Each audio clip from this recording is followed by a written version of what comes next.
Holy shit, holy shit, holy shit. Welcome, welcome, welcome, and welcome to my NXT Takeover Philadelphia review. We have a lot of things going on this show tonight, which an incredible night, to be honest with you, for NXT. But then again, NXT Takeovers always deliver, so it's hard not to say any of them suck. And once again, they deliver again, as Philly they were in tonight, and it was Kyle O'Reilly and Bobby Fish, or pretty much Red Dragon, or Undisputed Era, or whichever you like to call them, going against the Authors of Pain for the NXT Tag Team Championships, kicking off the show. Pretty much Paul Ellering out there also, and this match was great. This was really great. Hot opener to kick off the show. Pretty much having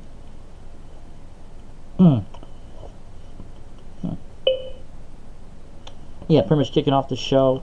Kyle O'Reilly, Fish, a lot of those martial art kicks on pretty much Authors of Pain there. And the thing they really did focus on Authors of Pain on both Razor and Akam was the leg, pretty much injuring their legs throughout most of the match. I believe it was it Akam? I believe it was. I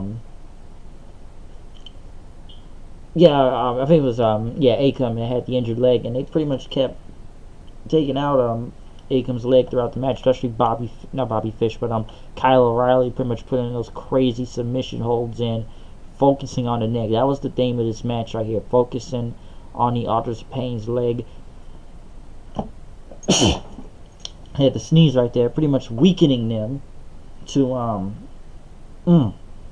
pretty much bring them down. And this, like I said, this was really great to kick off the show, even though Authors of Pain were able to pretty much recover and hit the Super Collider on Red Dragon.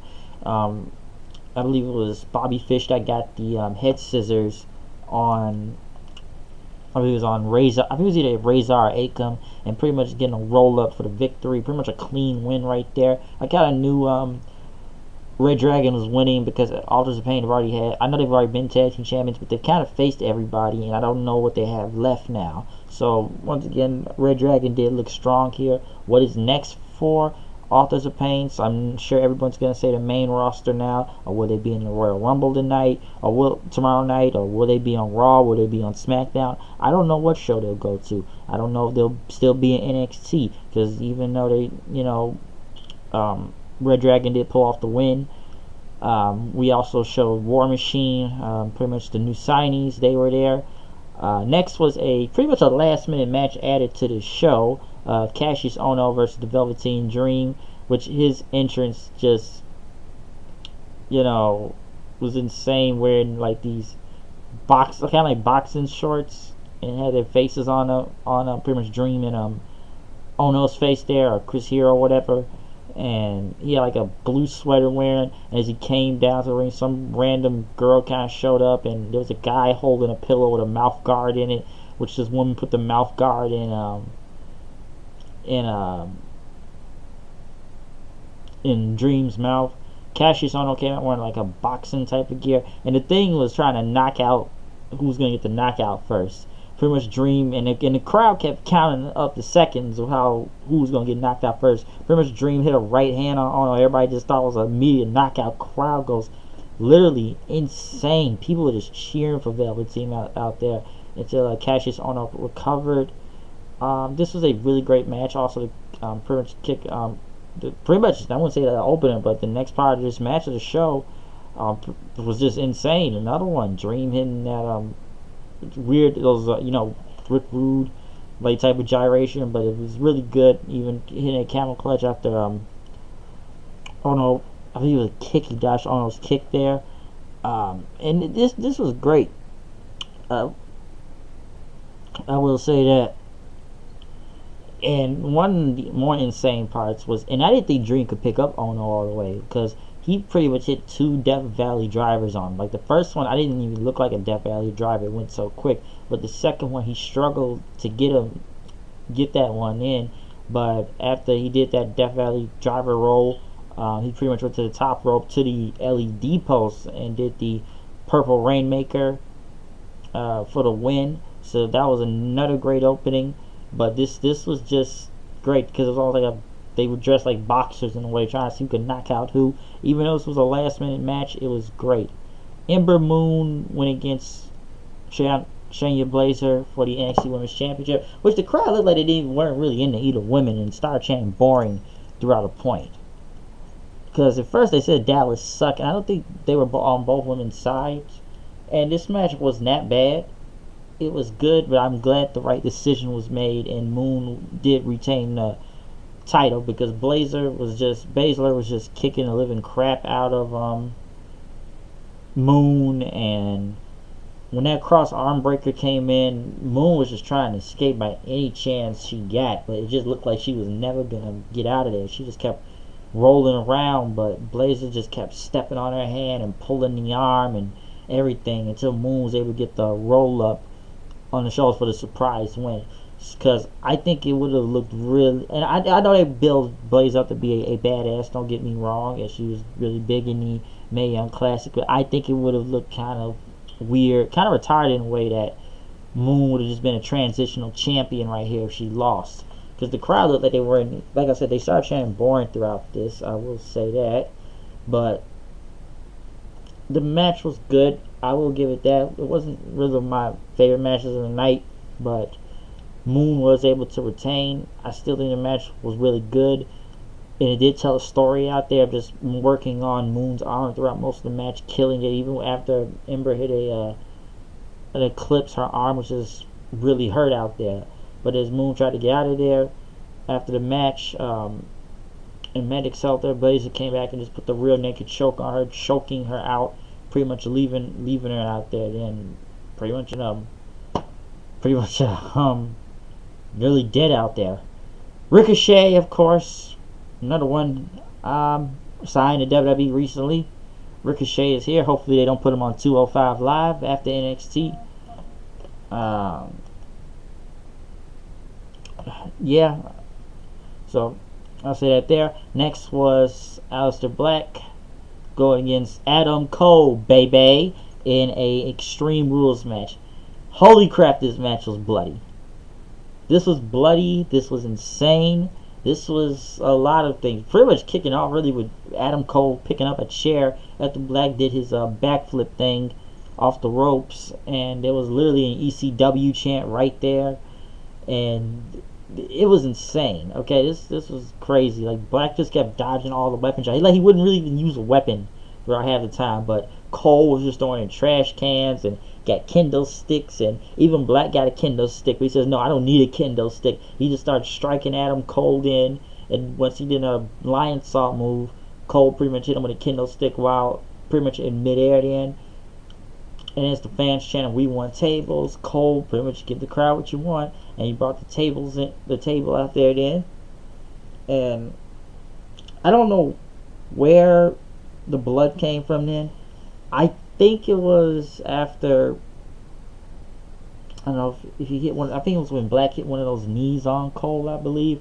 I'm not really sure how that happened, but I think it was it a baseball slide? I'm not really sure, but Adam Cole's hand was bleeding, like literally bleeding badly out there. Now hold that thought real quick.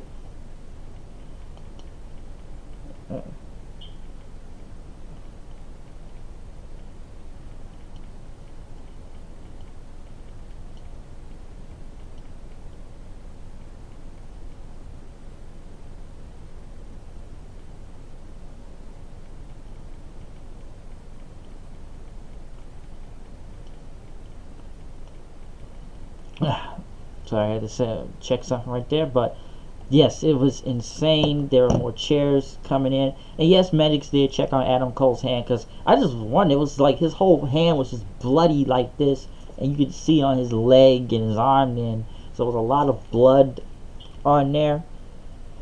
There was like another chair I remember happening, and Cole was holding the chair, and pretty much Black went for a knee to the face, hitting the chair.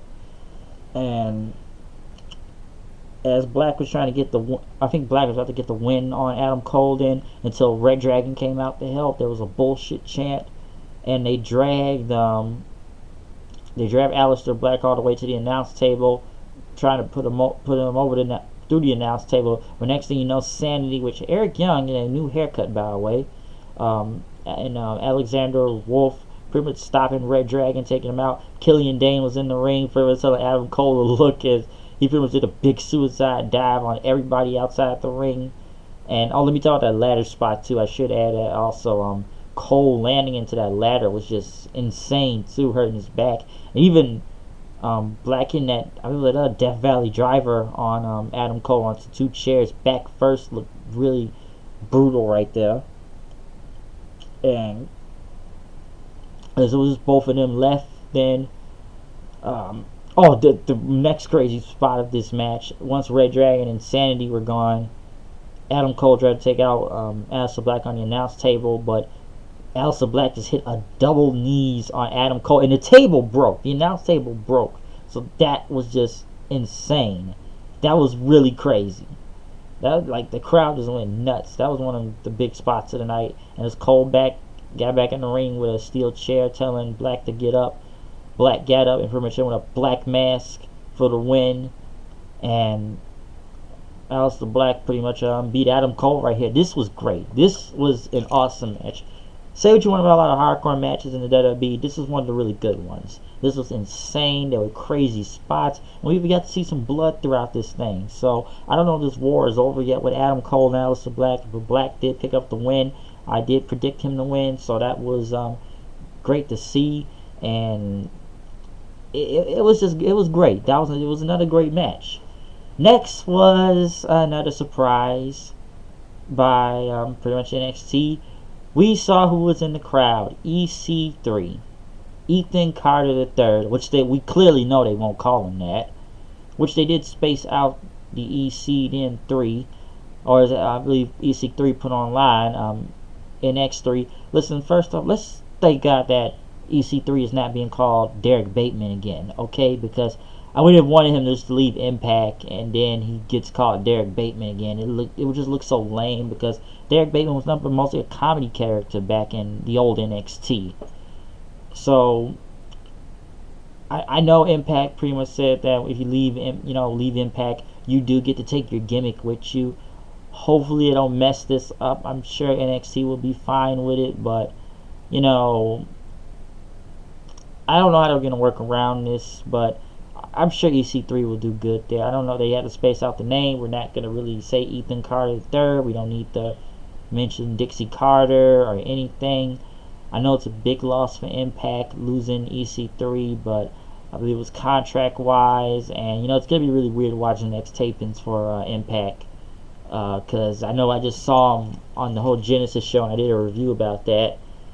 And yeah, he lost the Impact Grand Championship. I don't know what happened to tapings. We already know EC3 was rumored to be going to WWE. Some people thought he was going to be in the Rumble tomorrow night, of course, and they said it was at the Performance Center. But hey, if he's in NXT, it's good. I know some people I know are really kind of just bothered by it, but yeah, it does suck that, like I said, it does really suck that EC3 lost the not lost, but kind of left Impact. But hopefully things go better for him in NXT, because he really has done a lot for himself in the past few years in that company. And EC3 did become a big name in TNA, which you could also say one of the really kind of, I wouldn't say last, but one of the homegrown stars they've actually built and made a very credible, very big threat and a very big name in the company. It's just I feel like once it kind of got the Billy Corgan and him left, I believe EC3 was a little bit lost in the shuffle, and he was still doing good, but I just feel like he should have been in that world title picture and not be in that grand championship picture. So I don't know what happened at the tapings. I'm still going to watch it, but, it's going to be weird, because we already know he's in NXT now, but, we'll see what happens with EC3 since he's in the WWE now. And I don't know, some people are expecting Bobby Lashley to show up tomorrow night on the Royal Rumble, but I don't know. We'll find out and see. So, yeah, I'm out of here. Why am I saying I'm out of here? That was a dumb thing to say. But we got to the main event, which was kind of weird. The champion comes out first for this match. I don't think the champion should have been out here first. Was Andrade Cien Almas with a mariachi band, pretty much wearing masks, luchadors, as Almas came out in a mask, or I should say La Sombra, Los Ingobernables, one of the, pretty much the original group, like I said, aka La Sombra. So I could see that Los Ingobernables thing going on, and we know Los Ingobernables de Japón, Tetsuya Naito, we know that one. But a cool entrance, but I just don't know why he was out first. Next was Johnny Gargano making his entrance. Let me just say this here: Johnny Gargano was super over. No, like super duper over. Like damn near Daniel Bryan over crazy. This match was insane. Okay, I couldn't tell what was going on. It was just so much stuff going on. It was crazy. Okay, it was just insane. Like you got Almas there hitting that, almost like how Del Rio does with that jump off the top rope thing, with the pretty much trying to stomp it on you. Gargano coming back with the strikes, hitting the that spear through the second rope.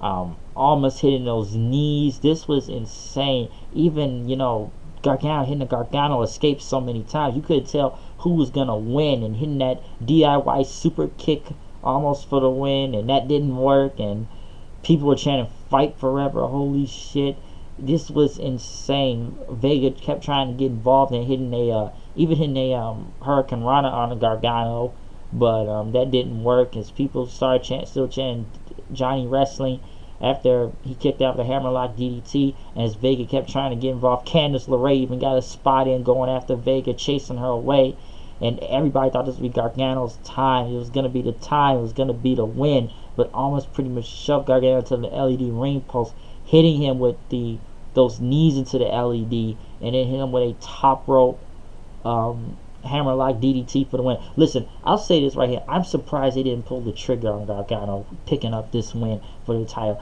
This was the time to pull the trigger. I'll admit that right there. They should have pulled the trigger on this. This guy was super duper over. You couldn't tell what was. I swear to God, I thought he could have won at any moment throughout this match. And this was just. And don't get me wrong, Gargano was in a hell of a fight. He was getting his ass kicked out there a lot. But this match kept you off the edge of your seat. It kept you interested. It kept you just emotionally invested in it, that you couldn't tell what was gonna happen in this. Because I just couldn't. I just didn't know what was gonna happen. But Jesus Christ, this was just insane. Listen, I don't know. Listen, the Royal Rumble. They better do. Listen, we're back in Philly, so either we're gonna see a 2015 repeat, or they better pull their heads out of their ass if they want to compete with NXT. Because NXT here just tore down the house again. Then again, all these takeovers tear down the house. It's hard to say bad about any of these takeovers most of the time. This was insane. It was, and I know we also didn't get Nigel McGuinness on the commentary tonight, but on tonight because I believe he was sick, but this was just great.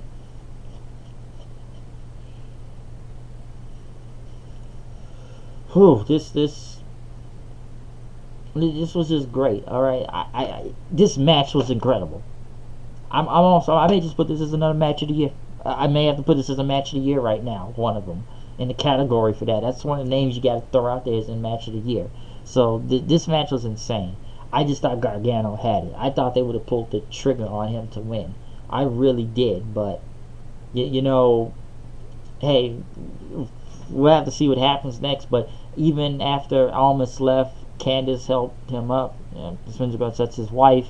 As they got to the top of the stage, Tommaso Ciampa came out of nowhere and pretty much hit him with a crutch at the end, taking him out. His fans chanting asshole.